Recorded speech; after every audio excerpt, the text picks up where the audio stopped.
Presidente? Doon pa sa Metro Manila?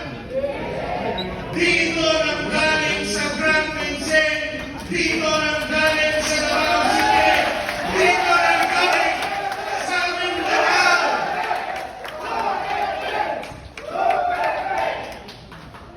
Mindanao, gumising kayo, gisingin natin ang sambayanang Pilipino.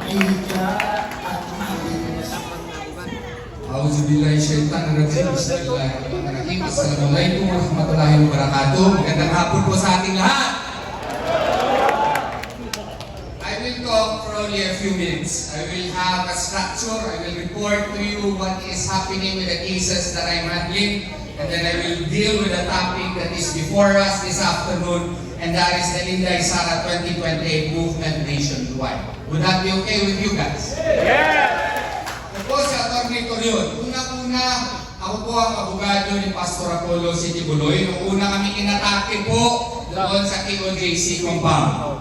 Alam niyo po anong nangyari kay Pastor? Ngayon po ay siya pa rin ay nakakulong. Maski ano pong ginawa natin, wala tayong magawa kasi po siya ay naging proyekto ng pamahalaan nito upang mahirapan ang lahat ng mga sumusuporta kay Tatay Digong. Alam niyo po yan. And then it happened na katapos nilang atakihin ang KOJC, wala na silang kiyeme, wala na silang hiya, si Tatay Digong na mismo. At ang nangyari po, doon po ako sa Hong Kong at nirequest ako ni IS na kung pwede ba ay masali ko siya sa kanyang petisyon doon sa certiorari na na-prepare ko na sa ating mahal na Senador Bato de la Rosa. At nakita naman ninyo, kinidnap po si Tatay Digong, minadali natin yung petisyon, meron na sana tayong TRO pero hindi lumabas yung TRO at ngayon po ay nakakulong si Tatay Digong. Ngayon ay pending po ang petisyon natin doon sa Korte Suprema. Nag-file po tayo ng motion for the issuance of TRO on two grounds.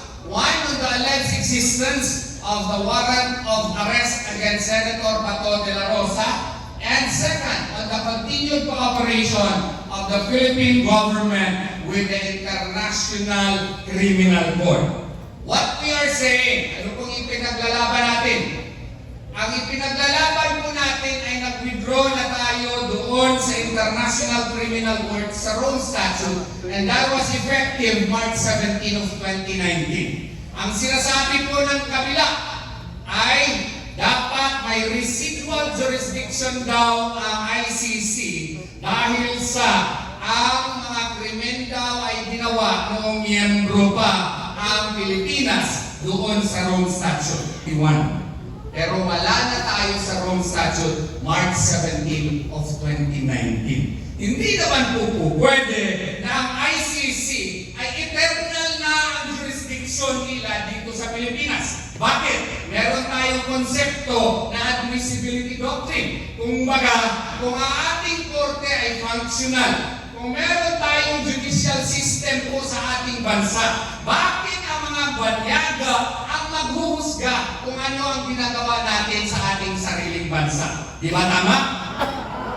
Hindi naman po pwede na si Tatay Digong ay desisyonan na isang korte na hindi na tayo miyembro.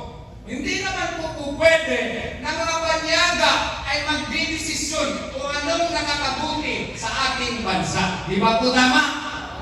It's on the matter and clearly declare that the Philippines is no longer a party to the Rome Statute and thereby declare that any and all acts done by the Philippine government during the time of the kidnapping of the former president is legal, void, unconstitutional, at yan po ang pinaglalaban natin ngayon sa Korte Suprema ng ating bansa. Ano po ba ang epekto nito?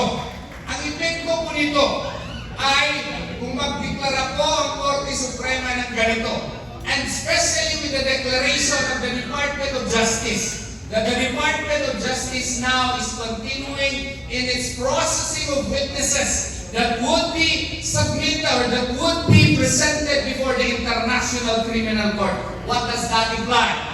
It implies po, ang ibig sabihin po niyan, ay continued po, nagpapatuloy po ang kooperasyon ng gobyerno ng Pilipinas sa ICC. Bawal po yan, maski anong English po ang gagamitin po ng kabila.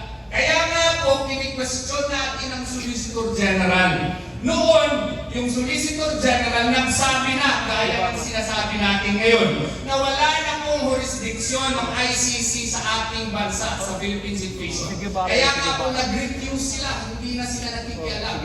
Pero ngayon, sumayaw na naman, nagbumaliktad ang Solicitor General. Gusto na namang sumali doon sa kaso. Sumali na sila, pero wag na lamang sana nilang kalimutan that they are the tribune of the people, they are the lawyer of the government, and they are supposed to represent and defend the interests of the Philippine government. And the Filipino people have spoken. We are no longer under the jurisdiction of the ICC. Kaya nga po, naawa tayo kay Senator Bato de la Rosa. Pinuputsa. Bakit daw siya nagtatago? Hindi po nagtatago si Senator Bato de la Rosa. Kung kayo daw, sasabihan, may warrant sa iyo, galing sa isang bansa na hindi pa natin nakita, galing sa isang korte na hindi natin nirerespeto.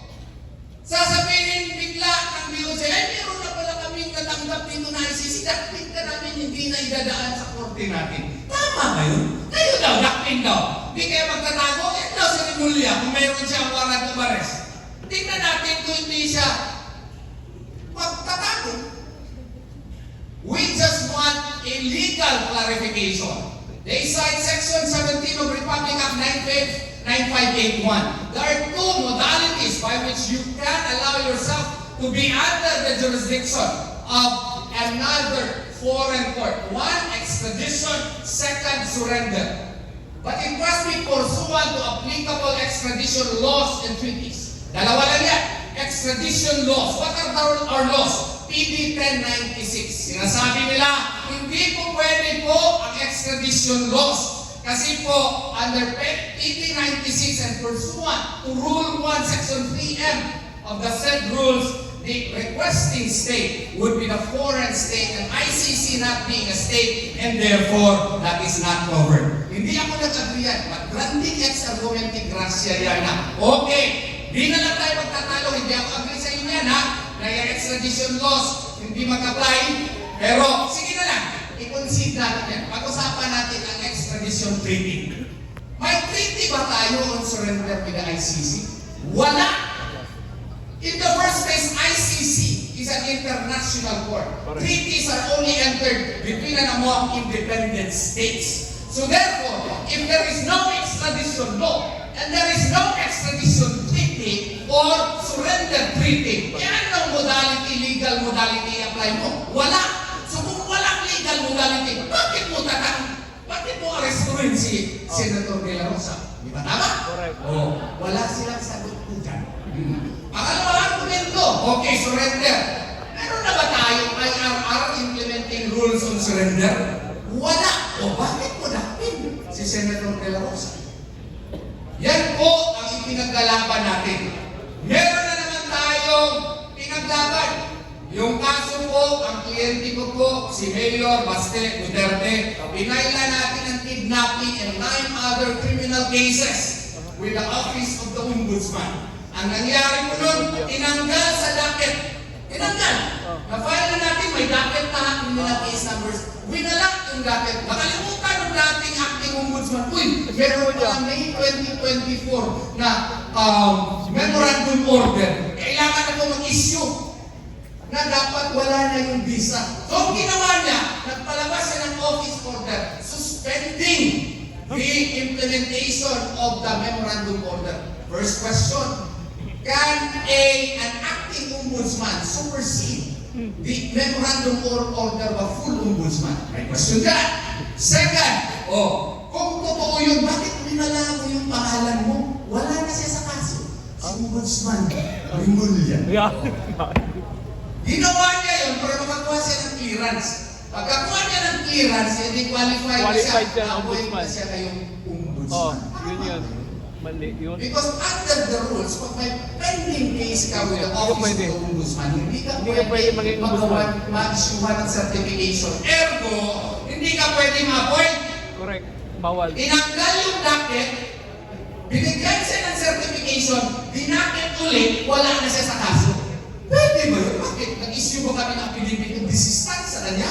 Oo. Kaya nga po, inayla natin ang disbarment case po si Ombudsman Remulla. Sabi ni Mayor Baste, paila natin yan ng attorney. To go! Go tayo dyan! Ah, Disbar!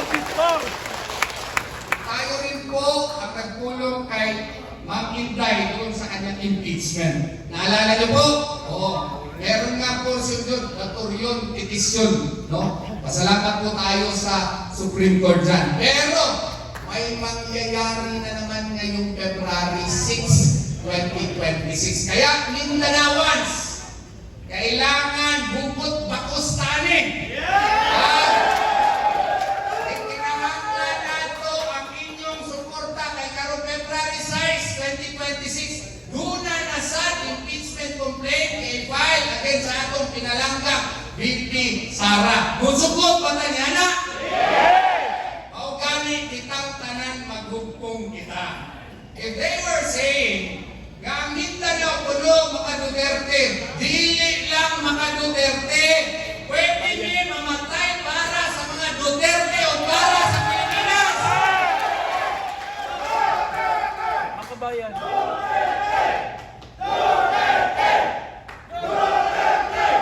O gani ning ASPO nga abogado, kabalungan mo ng ASPO, tagapansalan na mo nilsuragod ko. Pero napugos na og tindong yan kay pag in-English na ko yaki, pwede mo muna ito mga in-English yan mga abogado na sa Manila, pildi pa. Tagpagkandok ang mga taga Manila kay kitang tanan mga igsuon ta, mga Pilipino ta, motindog ta para sa atong nasod.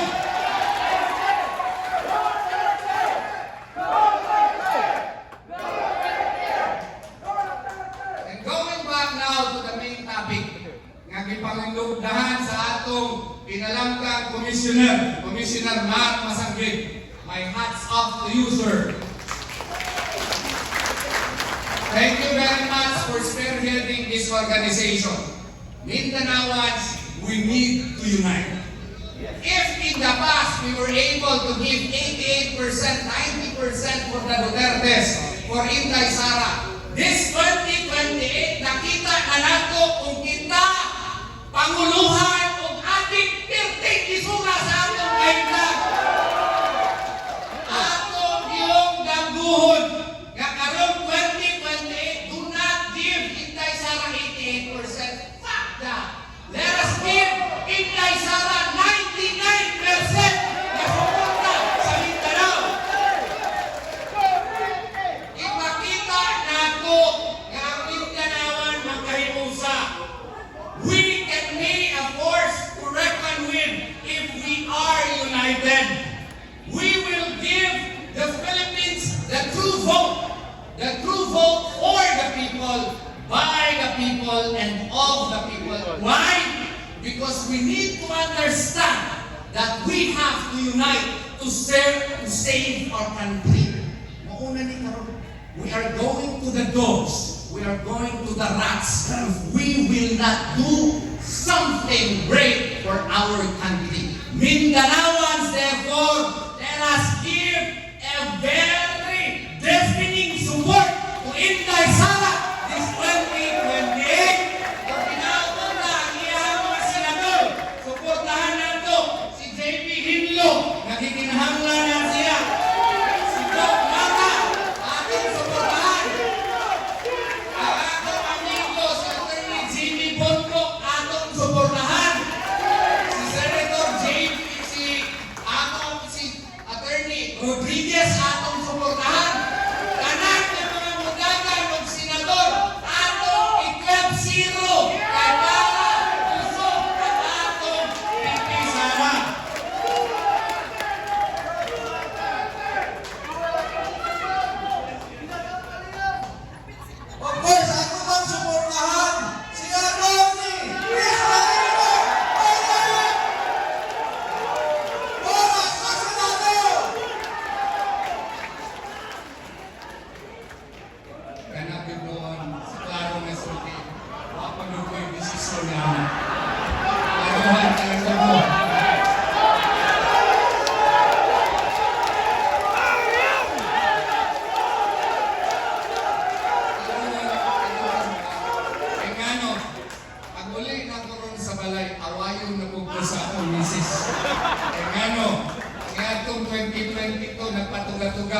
Bulagans na Wilson, pildi pabitaw ko. Nagkautang-utang-to tungkol sa ato ang mga.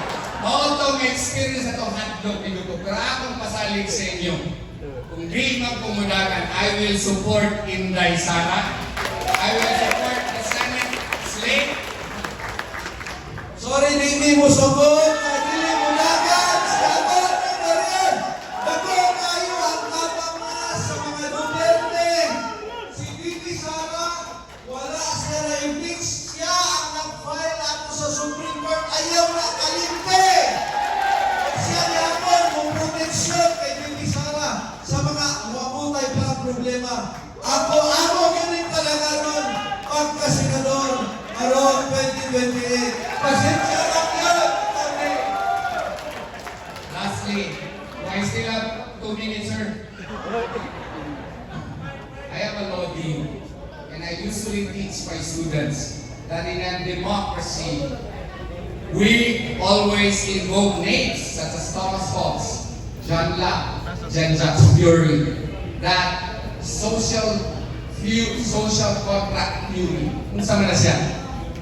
Ang paggobyerno magod 20th century na takaron, 21st century, do na supposedly social contract.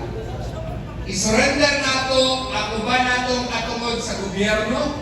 Hobbes claimed the government as the Leviathan in exchange for the protection of the government to some of our rights. That is the social contract theory. Hinumdumin ninyo. Ang atuwa, gihatag na nato ang katungod dito kay BBM, unsa iyang balik sa ato. Panawa, korupsyon, wala na suporta sa health. Tanawa itong mga pasyente, bisag kinsa na yung taon, buulan para na yung taon na imutabang sa ilaha. Let us remember that, Mindanaoans. This 2028, please instill in your minds, this group is purely volunteerism. Hangyo ko sa inyo ha. Hangyo ko sa inyo ha. Tinabangay ka, ayaw sa ka, mangita kuon sa atong mabinipisyo sa grupo. Magtabang ka para mapadaog nato si Inday Sara. Atong tabangan ang atong nasod. Kay kinilang ang nasod nga gihatag nato kay Allah subhanahu wa ta'ala. Mabuhay ang Pilipinas! Mabuhay ang mga Duterte! Ayong hapon, kanang kanan. Palakpakan lang na mga igala. Daghang salamat at pwede Israelito Torion. Saktong-sakto kay dirigyan sa ato ng Mindanao Leaders Convention. Di pa inakita ang imuhang pag-recognize at, di ba, pagtuloy para pagkasenador. Sir, ang among suporta niyo, sir, sa inyo ang tanang para mamigay 101%. Tama ba? Tama ba? Alright. So, tingnan po naman ito kayo ngayon kay ato na po